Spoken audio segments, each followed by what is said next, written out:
Potomac Beads, and I'm going to go in and show you how to do a very cute and simple periwinkle flower. You'll need some 2-hole lentils, but keep in mind you can do this with other materials as well. If you do need anything, check the links below me to shop with us online.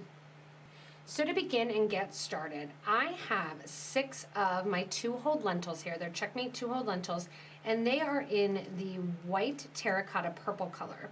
I also have 6 of my 2mm pearls, and my 2mm pearls are in the lilac shiny. I have some 15Os in the Duracoat galvanized champagne, and one of my SS20 fuchsia silver Montee beads. You can also use a regular crystal if you don't have a Montee. I do have a wire guard here as well. That's going to sit at the top of our little periwinkle flower for us to hang our ear wire from.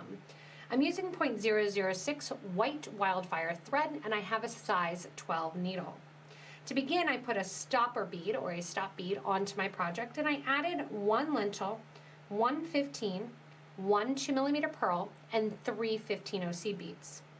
Taking my thread and needle, I'm going to go back through the 2mm pearl and out. Pulling that, I'm going to make sure to pull it tight next to the lentil that I'm coming out of, and see how those 3 seed beads are kind of sitting upward like that? I want them to sit in a nice little triangle. Give a nice tight pull after that triangle sitting, and add a 15O seed bead. After that, add another lentil and repeat. So I'm going in again, adding a 15, then a pearl, then 1, 2, and 3 15O seed beads. After I add those 3 15O seed beads, I'm going back up through the pearl, making sure as I go back through the pearl that the 15Os that are creating that little triangle picot trim are sitting nice and tightly next to one another. Pull that thread in so your pearl is sitting right nice and tight next to the 15O before it. Add another 15O and repeat. We're going to repeat this a total of 6 times, which is going to add in our 6 lentils. The last one, what we're going to do is we're going to circle it out, adding them together so that way it sits in our nice circle of our flower design for our periwinkle. After you add your 6th and final pearl on, you're going to add a 15O seed bead to finish it up just like you've been doing, and then go right back over to lentil number 1. I'm going to sew through lentil number 1 and round this whole design out. What that's going to do is force these pearls and these 15Os to kind of sit to the exterior. Now it'll want to move around because we haven't gone in and done the interior yet. So what I'm going to do is step up from that first hole of the lentil that we went through to the second hole and give a nice tight pull with my thread. Take your 15O seed beads and add 1 15O and sew through the next lentil in line. This will pull those lentils towards the center, which force those seed beads then to sit outward. Seed bead goes on, 15O, through the second hole of the next lentil in line. Give a nice tight pull, and again, that forces that 15O collection with the pearl to sit outward.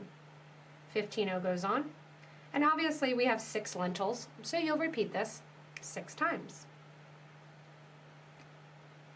Going in here, adding another. You can see how it forces those seed beads to sit towards the exterior now. Bead goes on.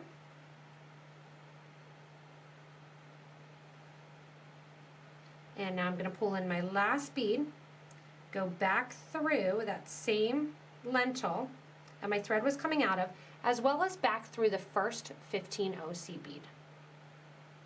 Give a nice tight pull, then just go back to the design and kind of push down all your little petals of your periwinkle flower. From here, I want to go back through the next lentil and the next 15O seed bead. It'll act as an anchor. Add a 15O seed bead, and then pick up your Montee. I'm going to only go through one hole of my Montee. A Montee has a cross section in the back. I like the look of the Montee because of the silver. You can also use just a regular crystal for this.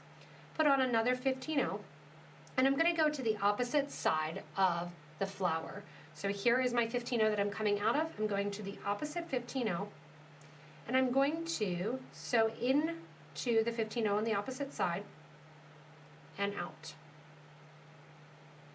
Flip that Montee so that it sits on the top. Go back through that same 15-0 that your thread was just coming out of. That's going to anchor it down there to the bottom. And that way that seed bead, if you can see that thread past there, sits just in a nice little X.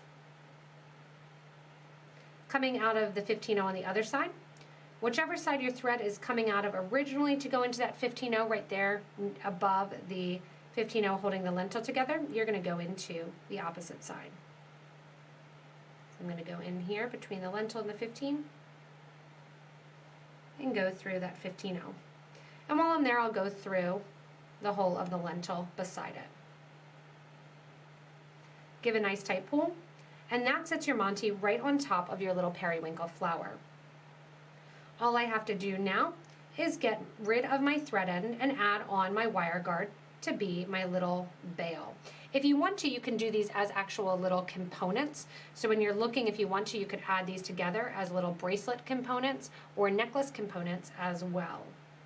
From here at the top, I'm going to downgrade from that first hole of that lentil down to the second hole. Give a nice tight pull, and we're working back towards that stop bead. I'm going to go through my 15-0 and through my pearl, and also through the first 15-0 on the opposite side.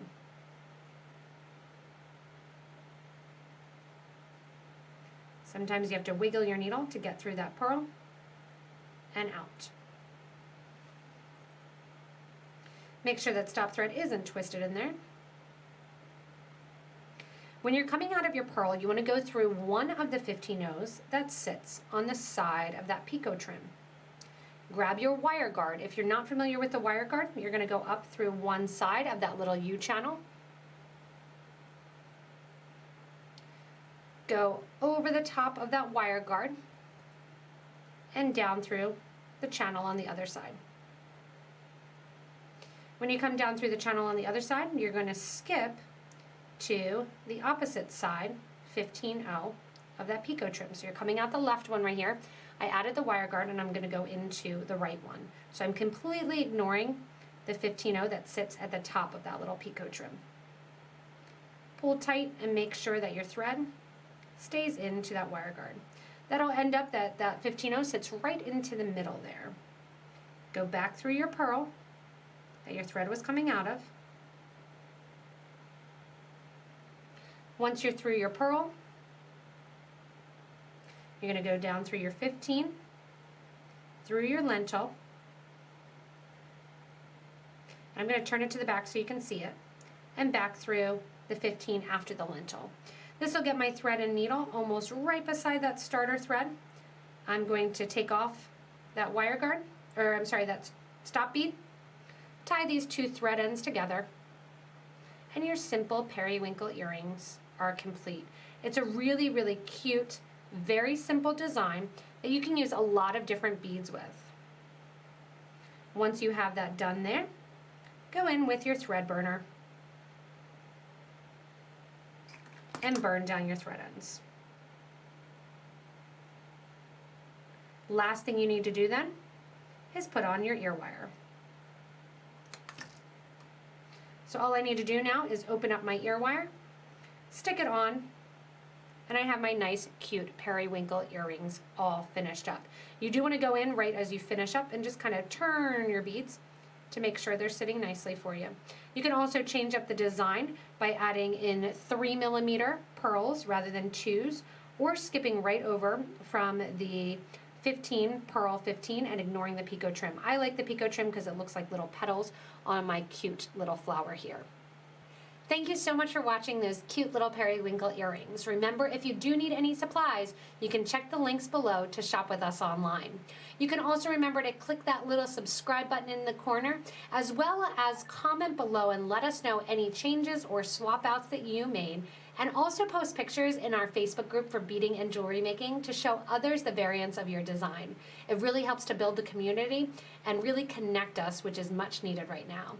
As always, thank you so much for watching and enjoy your periwinkle design earrings.